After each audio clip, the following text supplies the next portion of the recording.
Hello friends, आज के इस वीडियो में मैं आपको बताने वाला हूँ जर्नल एंट्री का 8वां पॉइंट, जिसे हम इंश्योरेंस की जर्नल एंट्री के व्यू से जानते हैं। एक्चुअली किसी भी मटेरियल का इंश्योरेंस क्या होता है?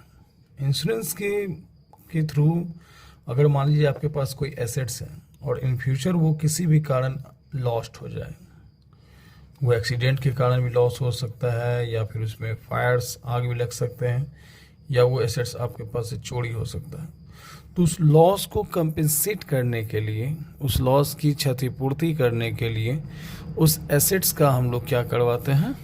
इंश्योरेंस करवाते हैं।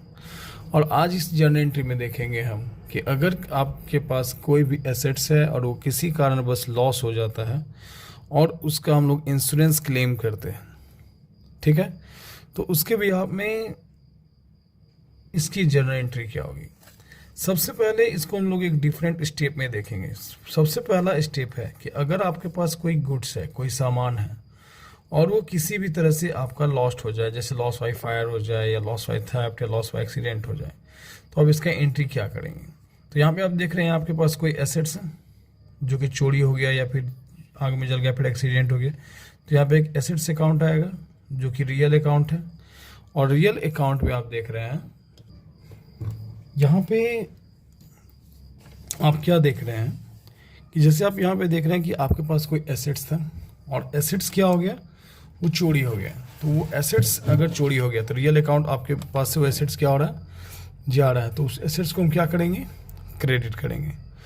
और वो एसेट्स लॉस्ट हो गया तो लॉस्ट नॉमिनल अकाउंट क्या कहता है? All expense and loss are debit. तो यहाँ जब भी कोई सामान का लॉस्ट हुआ, nominal account all expense and loss are debit, और सामान लॉस्ट हो रहा है, सामान उतने से आपके पास से जा रहा है, तो उससे आप क्या करेंगे? क्रेडिट करेंगे। तो सबसे पहला एंट्री आप देख रहे हैं, लॉस्ट को हम लोग क्या करें? डेबिट। लॉस बाई फायर या लॉस बाई थेफ्ट या loss by accident account debit, और टू स्टॉक अकाउंट, जो भी सामान आपके पास से लॉस्ट हुआ। लॉस्ट होने के बाद आप उस सामान का क्या करते हैं? अगर आपने उस सामान का इंश्योरेंस करवाया हो तो आप उसका क्लेम करेंगे। उस सामान का आप क्या करेंगे? क्लेम करेंगे। जैसे देख लीजिए कि हाँ, इस सामान का प्राइस 50,000 था और आप गए इंश्योरेंस कंपनी के पास क्लेम करने के पर्पज से, तो सबसे पहले ये देखा जाएगा कि इंश्योरेंस कंपनी क्लेम कितने का एक्सेप्ट कर रही है। क्या वो फुल्ली अमाउंट का क्लेम एक्सेप्ट कर रही है या फिर वो पार्टली अमाउंट का क्लेम एक्सेप्ट कर रही है? मतलब फुल्ली अमाउंट का मतलब होता है कि जितने का सामान आपका लॉस्ट हुआ उन सारे अमाउंट्स का उसने क्लेम एक्सेप्ट कर लिया। तो क्लेम आप किससे कर रहे हैं? इंश्योरेंस कंपनी को। इंश्योरेंस कंपनी आपका क्या है? पर्सनल अकाउंट है। पर्सनल अकाउंट क्या कहता है? Debit the receiver. तो यहाँ पे इंश्योरेंस कंपनी क्या हो जाएगा? डेबिट हो जाएगा। और टू, वो सामान किस कारण लॉस हुआ, आप क्यों क्लेम कर रहे हैं? ताकि वो आपका कंपेंसेट हो जाए।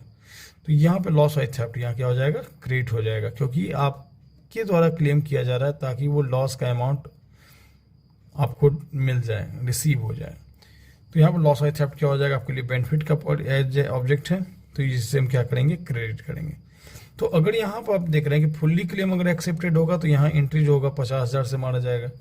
लेकिन अगर पार्टली क्लेम एक्सेप्टेड है तो जितने का क्लेम इंश्योरेंस कंपनी एक्सेप्ट करेगी, मान लीजिए मैंने एक एग्जाम्पल दिया है कि क्लेम इंश्योरेंस कंपनी 30,000 का एक्सेप्ट कर रही है, तो इंश्योरेंस कंपनी को हम 30,000 से ही डेबिट करेंगे।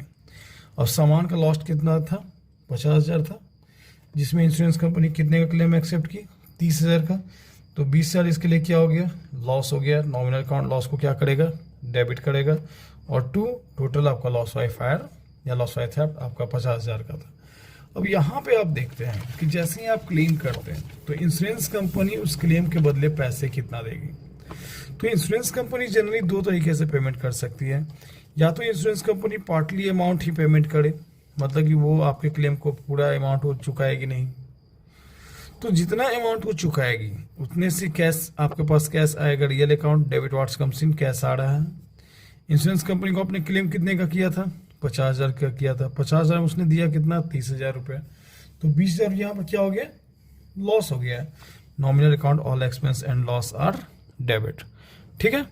अगर मान लीजिए कि insurance company fully amount receive दे देती है आपको और आप फुल्ली अमाउंट रिसीव कर रहे हैं, तो यहाँ पे फुल्ली आपके पास 50,000 कैश आ रहा है, डेबिट टू कैश आपको किसने दिया? इंश्योरेंस कंपनी ने। इंश्योरेंस कंपनी यहाँ क्या हो गई? गिवर हो गई। तो यहाँ आपने देखा जनरली अगर कोई सामान लॉस्ट होता है तो सबसे पहले हम उस लॉस्ट की एंट्री मारते हैं। उसके सेकंड एंट्री हमने आपको बतलाया कि उसका जब आप उसका क्लेम करेंगे तो insurance company claim partly amount का क्लेम आप कर रहे हैं या फुल्ली अमाउंट से आप क्लेम एक्सेप्ट कर रहे हैं, उसका हमने एंट्री बताया। उसके तीसरे स्टेप में आपने देखा कि इंश्योरेंस कंपनी आपको पैसे पेमेंट कर रही है। तो पैसे किस तरह से पेमेंट कर रही है? अगर वो पार्टली पेमेंट कर रही है तो आप ये एंट्री मारोगे, अगर वो फुल्ली अमाउंट दे रही है तो आप इसके बदले ये एंट्री कर रहे हो। यहाँ पे आपका इंश्योरेंस कंपनी का एंट्री आपका कंप्लीट होता है। अगर आपको ये वीडियो अच्छा लगा हो तो इस वीडियो को लाइक करें, चैनल को सब्सक्राइब करें ताकि हमारा नोटिफिकेशन आपको मिलता रहे। और प्लीज़ प्लीज़ प्लीज़ आप कमेंट जरूर करें अगर आपको ये वीडियो अच्छा लगा हो, ताकि हम भी और उससे और भी कुछ समझ सकें और उससे बेटर से बेटर वीडियो आपको प्रोवाइड कर सकें। Thank you.